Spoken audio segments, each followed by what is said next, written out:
दिवा बेतवडे ग्रामस्थांचा बिल्डर विरोधात संताप. करारातील त्रुटी, रेरा नोंदणीचा अभाव. 28 मार्चला होणार मोर्चा. दिवा बेतवडे परिसरातील एका खाजगी बांधकाम व्यावसायिकाविरोधात ग्रामस्थांचा संताप उसळला असून करारातील त्रुटी, विकास कामाबाबतची अनिश्चितता आणि जबरदस्तीने जमीन हस्तगत केल्याचे आरोप समोर आले आहेत. गाव समितीला डावलून व्यवहार केल्याचा आरोप करत स्थानिकांनी ही सरळ फसवणूक असल्याचे म्हटले आहे. ग्रामस्थांच्या बैठकीत अनेक गंभीर मुद्दे पुढे आले आहेत. करारामध्ये विकास कामांची सुरुवात कधी होणार याचा स्पष्ट उल्लेख नसल्याने वकील तृप्ती पाटील यांनी निदर्शन आणून दिले आहे. तसेच संबंधित प्रकल्पाची रेरा नोंदणी नसल्याचा आरोपही करण्यात आला आहे. करार व्यवस्थित नसल्याने पुढे मोठे नुकसान होऊ शकते असा इशाराही त्यांनी दिला आहे. यावेळी उपस्थितांनी सांगितले की न्यायालयीन स्थगिती स्टे असतानाही बांधकाम सुरू असल्याचा प्रकार घडत आहे. त्यामुळे तातडीने न्यायालयात जाऊन स्थगिती आदेश मिळवण्यासाठी आणि कायदेशीर लढा उभारण्यासाठी गरज व्यक्त करण्यात आली. पोलीस आयुक्तालयाकडे निवेदन देण्याचा निर्णयही घेण्यात आला असून खोटे गुन्हे दाखल करू नका, कायद्याच्या चौकटीत राहूनच लढा द्या, असे पोलीस प्रशासनाकडून आवाहन करण्यात आले. लोकप्रतिनिधी या प्रकरणात भूमिका मांडली. आमदार राजेश मोरे यांनी फोनद्वारे ग्रामस्थ जो निर्णय घेतील त्याला पाठिंबा देऊ असे स्पष्ट केले. नगरसेवक दीपक जाधव यांनी ठरलेल्या कालावधीत मोबदला मिळाला नाही असे सांगत ग्रामस्थांना पाठिंबा जाहीर केला. ब्रह्मा पाटील यांनी या प्रश्नात राजकारण आणू नये असे मत व्यक्त केले. ग्रामस्थ नेते संतोष सकेने यांनी वाद घालण्यात अर्थ नाही, एकजूट ठेवून कायदेशीर मार्गाने लढा देणे गरजेचे आहे असे सांगितले. रमाकांत मौडवी आणि काळू कोमस्कर यांनीही बिल्डरकडून विश्वासघात व फसवणुकीचे आरोप करत तीव्र नाराजी व्यक्त केली. या पार्श्वभूमीवर 28 मार्च रोजी मुंब्रा येथे मोर्चा काढण्याचा निर्णय घेण्यात आला आहे. आंदोलन योग्य ठिकाणी आणि कायदेशीर चौकटीगत होईल, मात्र गरज पडल्यास आक्रमक भूमिकाही घ्यावी लागेल असा इशारा ग्रामस्थांनी दिला आहे. बिल्डर विरुद्ध फसवणूक दर्शनाचे फलक लावण्याची निर्णय बैठकीत घेण्यात आला आहे. दरम्यान विविध ग्रामस्थांमधील ग्रामस्थ आणि संघटनांनी या लढ्याला पाठिंबा दर्शवला असून आगरी सेनेनेही समर्थन जाहीर केले आहे. गाव पण टिकवण्यासाठी आणि हक्कासाठी न्यायालयीन तसेच रस्त्यावरची लढाई एकत्रितपणे लढू असा निर्धार ग्रामस्थांनी व्यक्त केला आहे. ब्युरो रिपोर्ट, डोंबिवली फास्ट, बेतवडे गाव. आमची जमिनी स्वस्तात घेतलेत यांनी, मयूर शहा यांनी. पण तेव्हा बोलला का तुम्हाला आम्ही पैसे देऊ, तुमचे स्वप्न पूर्ण करू, पण आता काहीच नाही बोलत. आता आम्हाला मीटिंग पण नाही देत, पैसे पण नाही देत. मग आमच्या जमिनी घेतल्यात, आता आम्हाला त्याचा काहीच फायदा नाही होत. ना पैसे देत का ना आम्ही त्याच्यावर काही बांधू शकत.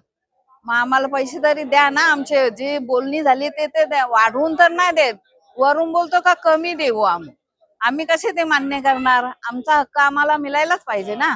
आज किती वर्ष झाला 10 वर्ष झाले आम्ही लढाई झाला. जेव्हा आम्ही विकत नव्हतो तेव्हा माझ्या मिस्टरांना फोन यायचा तर तुमची मुलं रात्री येतात नाईट करू, तुम्ही रात्री येता, मग नाही विकली तर आम्ही तुम्हाला मारू, हे ते असे धमके देऊन आमच्याकडनं जमिनी घेतलेली आहे.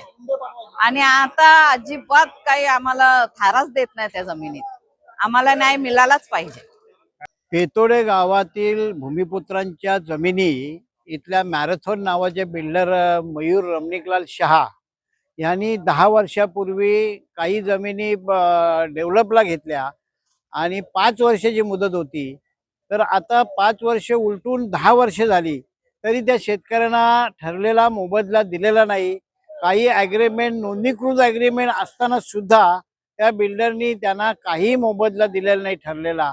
आणि म्हणून ग्रामस्थ लोकांनी ची आज सभा आयोजित केली आणि ह्या फसवणूक केलेल्या बिल्डरच्या विरोधात एक तीव्र आंदोलन उभा करण्याचा आजच्या सभेचा ठराव झालेला आहे.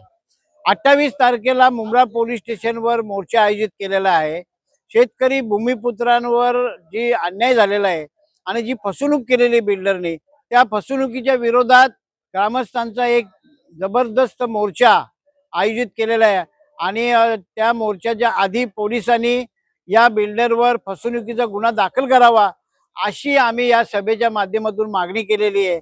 अन्यथा आम्ही 28 तारखेला मोर्चा शेतकऱ्यांचा आयोजित केलेला आहे. प्रमुख मागण्या काय आहे? बिल्डरनी जो रजिस्टर ॲग्रीमेंट मध्ये जो ठरलेला मोबदला आहे तो मोबदला वेळेवर दिला नाही, तो मोबदला द्यावा.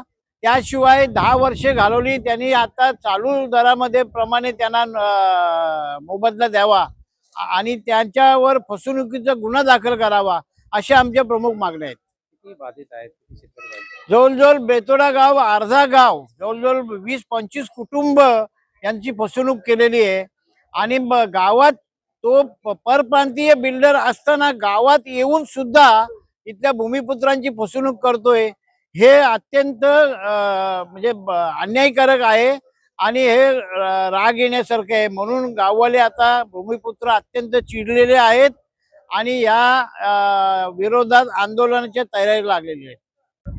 हे आज आम्ही जी मीटिंग ठेवलेली आहे तर ते त्यांना इथले जे मॅरेथॉन बिल्डर्स आहेत शहा म्हणून, तर त्यांच्याकडून फसवणूक झालेली आहे की त्यांना योग्य प्रकारे कागदपत्र बनवून दिलेली नाही.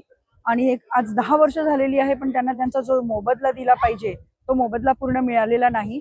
किंवा त्यांची जी जागा घेऊन तिथे डेव्हलपमेंट सुरू केलेलं आहे तर ते सुद्धा योग्य पद्धतीने नाही आणि त्यांच्या अटी शर्तींच्या अधीन राहून त्यांनी ते केलेलं नाही.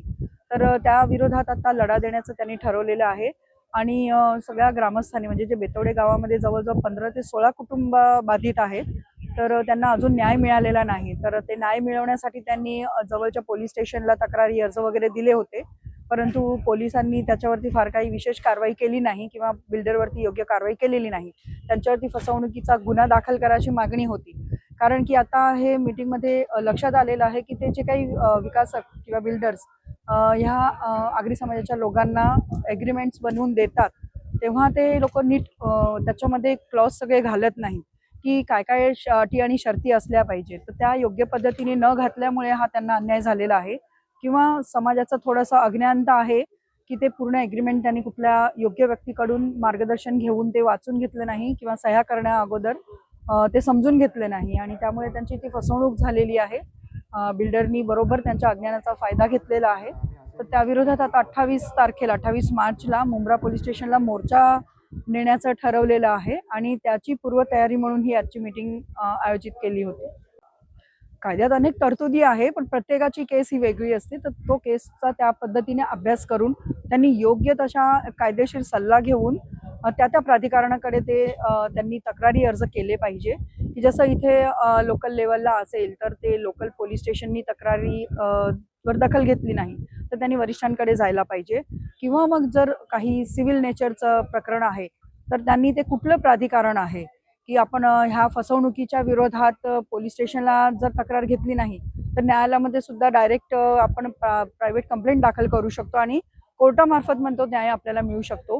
किंवा ग्राहक तक्रार निवारण मंच आहे, तिथे सुद्धा एक ग्राहक म्हणून हे बिल्डराच्या विरोधात न्याय मागू शकतात. किंवा मग आपल्याला सिव्हिल कोर्ट्स आहेत की जी त्यांची जमीन त्यांनी घेतलेली आहे अगदी तुटपुंज मोबदला देऊन, आणि जसे जमिनीचे भाव वाढत जातात तसा तो बिल्डरचा फायदा होत जातो. पण जे भूमिपुत्र आहेत त्यांना मात्र तो पूर्वीच्याच रेटनी तो मोबदला दिला जातो. हा त्यांच्यावरचा मोठा अन्याय आहे. तर याच्यासाठी ते वेगवेगळे प्राधिकरण किंवा मग न्यायालयामध्ये जाऊन ते हे न्याय मागू शकतात. या प्रकरणात कशा प्रकारची लढाई लढली जाणार आहे? याच्यामध्ये सगळ्याच प्रकारची म्हणजे फौजदारी सुद्धा आहे, दिवाणी प्रकरणाचं सुद्धा आहे आणि एक ग्राहक म्हणून त्यांची जी फसवणूक झालेली आहे. तर असे म्हणजे अनेक कंगोरे आहेत याच्यामध्ये. तर जसं जसं आम्ही म्हणजे मार्गदर्शनासाठी अजून परत एकदा एक बैठक घेणार आहोत आणि जे जे त्या क्षेत्रातले हे आहेत एक्सपर्ट आहेत तर त्यांचे मार्गदर्शन घेऊन आता पुढील आम्ही कारवाई करणार आहोत.